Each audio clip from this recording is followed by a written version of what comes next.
EV9 national news కు స్వాగతం. ముందుగా హెడ్లైన్స్. కృష్ణుడే మొదటి రాయబారి, సుప్రీంకోర్టు ఆసక్తికరమైన వ్యాఖ్యలు.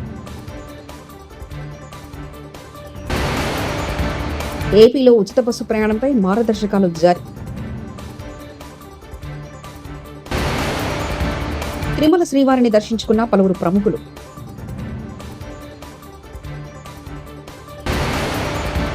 తిరుమలను రాజకీయ పునరావాస కేంద్రంగా మార్చింది వైకాపాని భానుప్రకాష్ రెడ్డి.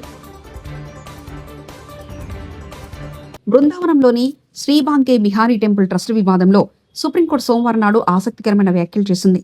శ్రీకృష్ణుడే మొదటి రాయబారిని పేర్కొంది. మధ్యవర్తిత్వం ద్వారా సమస్యను పరిష్కరించుకునేందుకు ఇరుపక్షాలు ప్రయత్నించాలని సూచించింది. ఏపీలో ఆగస్టు 15 నుంచి మహిళలకు ఉచిత బస్సు ప్రయాణం పథకం ప్రారంభం కానుంది. ఈ నేపథ్యంలో ఉచిత బస్సు ప్రయాణంపై ప్రభుత్వం మార్గదర్శకాలు జారీ చేసింది.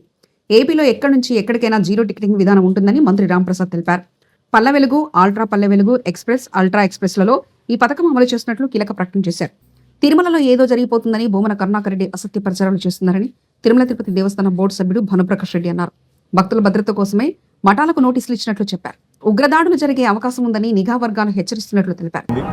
అందులో భాగంగా 2 అంచెల భద్రత, 3 అంచెల భద్రత కల్పిస్తూ ఆలయంతో పాటు ఇక్కడ వస్తున్నటువంటి భక్తుల భద్రత కూడా బాధ్యత టీటీడీ మీద, పోలీస్ మీద, ప్రభుత్వం మీద ఉంటుంది. అలాంటి సందర్భంలో స్వామివారిని టీటీడీ వ్యవస్థ లేక మునుపు నుంచి శ్రీవారి కైంకర్యాలన్నీ చూస్తున్నటువంటి మఠాలు తిరుమలలో దాదాపు 34 మఠాలు ఉన్నాయి. మఠాధిపతులన్నా పీఠాధిపతులన్నా మాకు చాలా గౌరవం.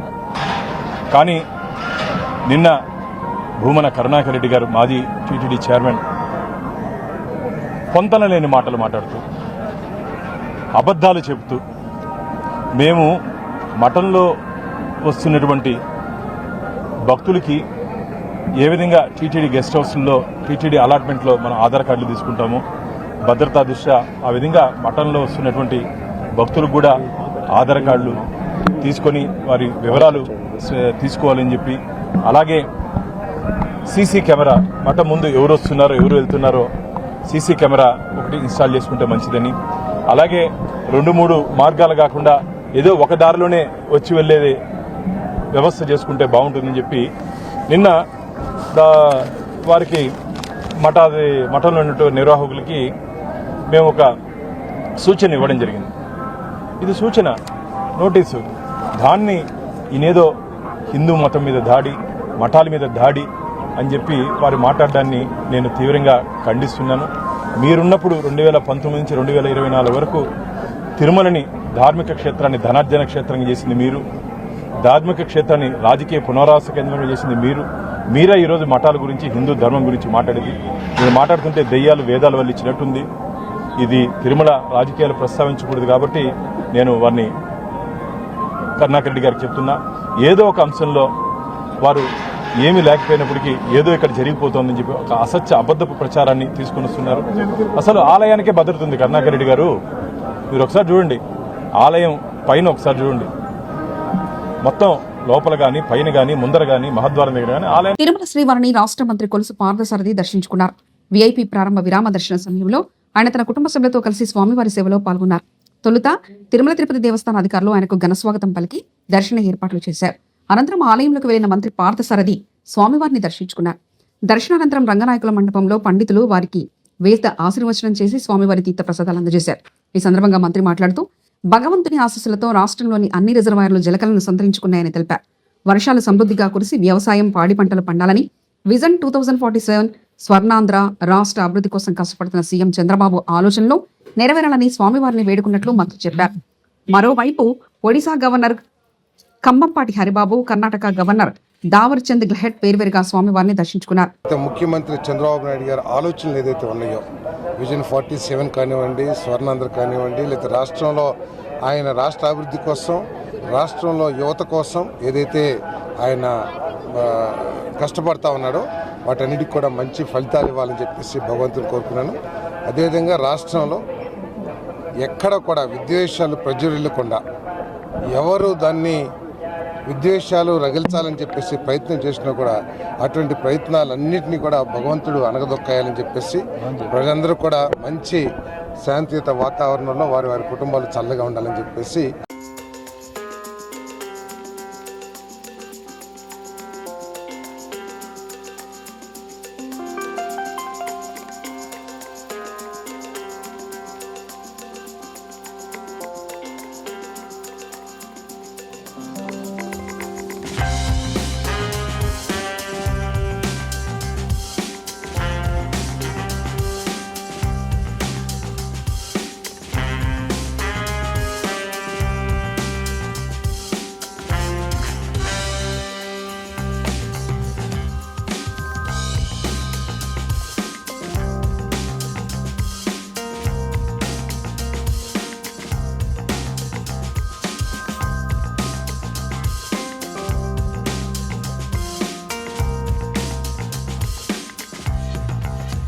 అసెంబ్లీ దగ్గర ఉన్న గాంధీ విగ్రహం ముందు బీఆర్ఎస్ ఎమ్మెల్యేల మెరుపు ధర్నా, పార్టీ మారిన ఎమ్మెల్యేలను వెంటనే డిస్క్వాలిఫై చేయాలని నినాదాలు. సుప్రీంకోర్టు ఆదేశాల ప్రకారం ఫిరాయింపు ఎమ్మెల్యేల విషయంలో త్వరగా నిర్ణయం తీసుకోవాలని స్పీకర్ను కోరాలని వచ్చిన ఎమ్మెల్యేలు స్పీకర్ అందుబాటులో లేకపోవడంతో అసెంబ్లీ ఆవరణలో గాంధీ విగ్రహానికి వినతి పత్రం ఇచ్చారు బీఆర్ఎస్ ఎమ్మెల్యేలు.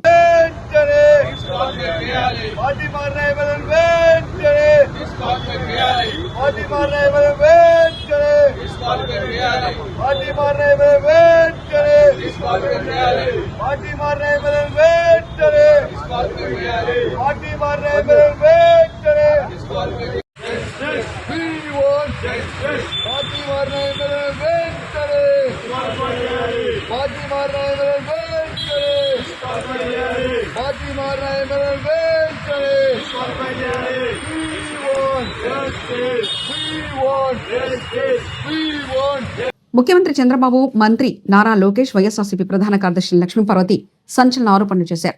ముఖ్యమంత్రి పదవి కోసం లోకేష్ ఇంట్లో గొడవ చేస్తున్నారని అన్నారు. ఇదే సమయంలో తండ్రిని మించిన అవినీతిలో లోకేష్ మునిగిపోయారని విమర్శలు చేశారు. భయంకరమైన కుట్రలకు చంద్రబాబు ఆద్యుడని చెప్పుకొచ్చారు. చంద్రబాబు మోసాలను సింగపూర్ ప్రభుత్వం గ్రహించిందంటూ కామెంట్స్ చేశారు.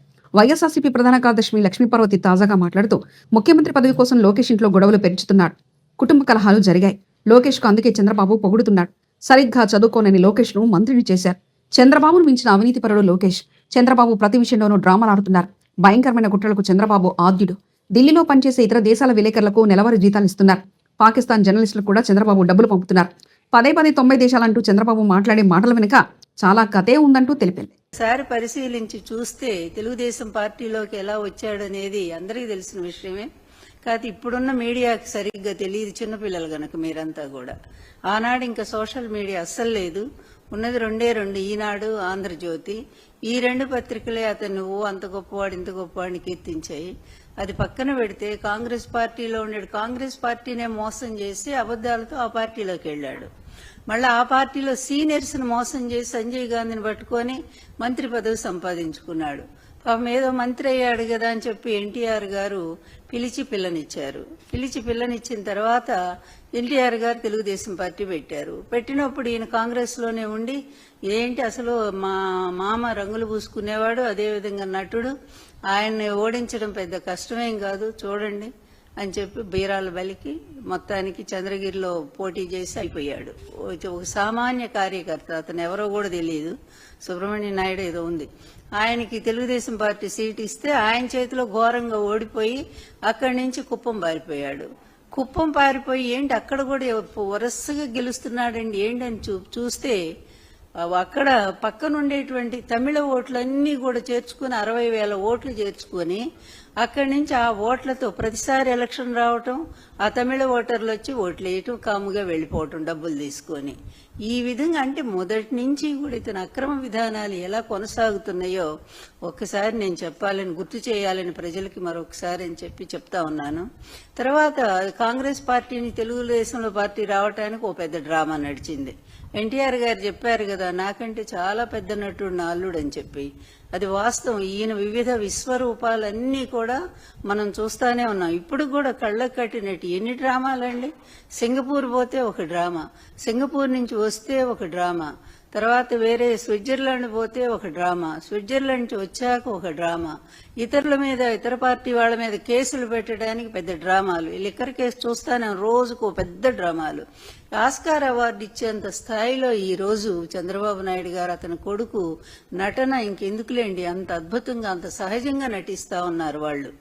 అయితే తెలుగుదేశం పార్టీకి రావటానికి భార్యను అడ్డం పెట్టుకున్నాడు. ఆ రోజు భార్యను అడ్డం పెట్టుకొని ఆమె ఇంక తండ్రి దగ్గర అలిగి, నేను అన్నం తిన్ను, మంచినీళ్ళు కూడా తాగను, నా భర్తను పార్టీలో తీసుకోవాల్సి. నిజానికి అప్పుడు తెలుగుదేశం పార్టీ స్థాపించినప్పుడు ఒక రూల్ ఉంది వాళ్ళకి, ఏంటంటే యాంటీ కాంగ్రెస్ లో ఆవిర్భవించినటువంటిది తెలుగుదేశం పార్టీ, ఎన్టీఆర్ గారు ఆత్మగౌరవం అనే నినాదంతో.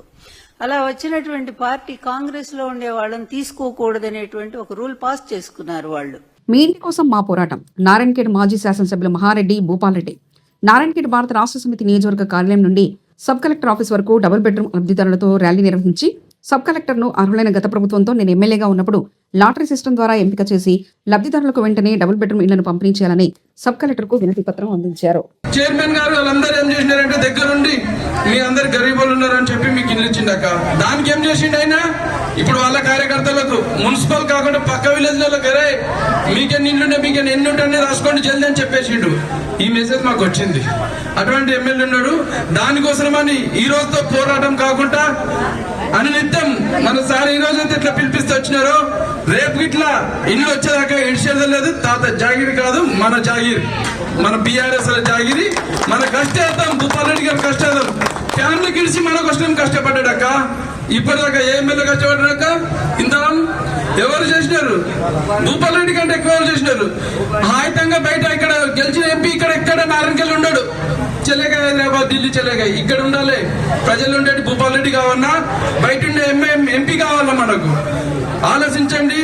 నెక్స్ట్ ఎలక్షన్ ఇట్లున్నాయి, మనము వాళ్ళకి ఇట్లాంటి దీంతోనే బుద్ధి చెప్పడు కాదు. నెక్స్ట్ ఎలక్షన్ మున్సిపల్ ఇట్లున్నాయి, దాంతో బుద్ధి చెప్తాం. ఈ అవకాశం ఇచ్చిన పెద్దలందరికీ ధన్యవాదాలు. సంగారెడ్డి జిల్లా గీతం deemed university Hyderabad Rudraram Shivaji auditorium నిర్వహించిన సర్దార్ వల్లభాయ్ పటేల్ మరియు రైతులు చంపారన్ నుండి చిత్రకూట వరకు అనే అంశంపై 2 రోజుల పాటు నిర్వహించిన రాష్ట్రీయ ఏకత జాతీయ ఐక్యతా సదస్సు ప్రారంభోత్సవ కార్యక్రమానికి ముఖ్య అతిథిగా హాజరయ్యారు తెలంగాణ గవర్నర్ శ్రీ జిష్ణుదేవ్ వర్మ. పాల్గొన్నవారు doctor Sanjay Joshi IAS, executive director INDEXTC India Gujarat ప్రభుత్వం, కె శ్యాంప్రసాద్ జాతీయ సమన్వయకర్త సామాజిక సమరసతా మంచ్ అధికారులు.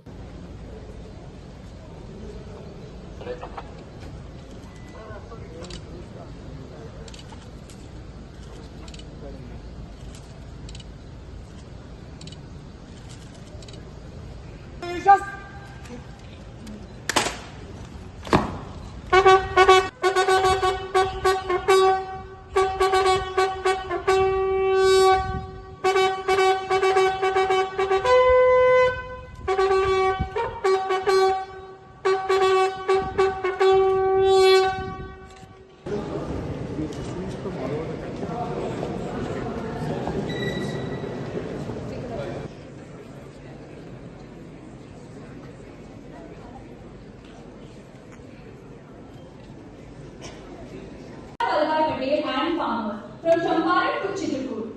All the science, Geetam School of Humanities and Social Sciences, Hyderabad campus, in collaboration with ICSR, New Delhi, of inviting our esteemed dignitaries onto the dais.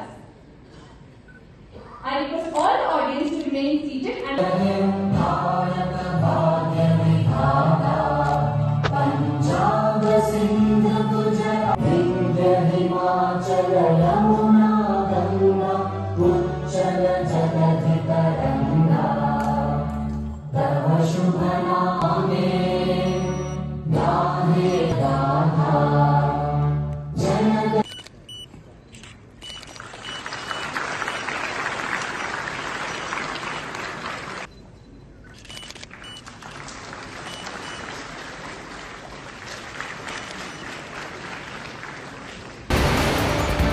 కృష్ణుడే మొదటి రాయబారి, supreme court ఆసక్తికరమైన వ్యాఖ్యలు.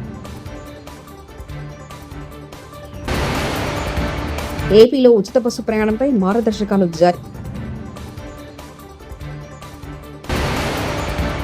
తిరుమల శ్రీవారిని దర్శించుకున్న పలువురు ప్రముఖులు.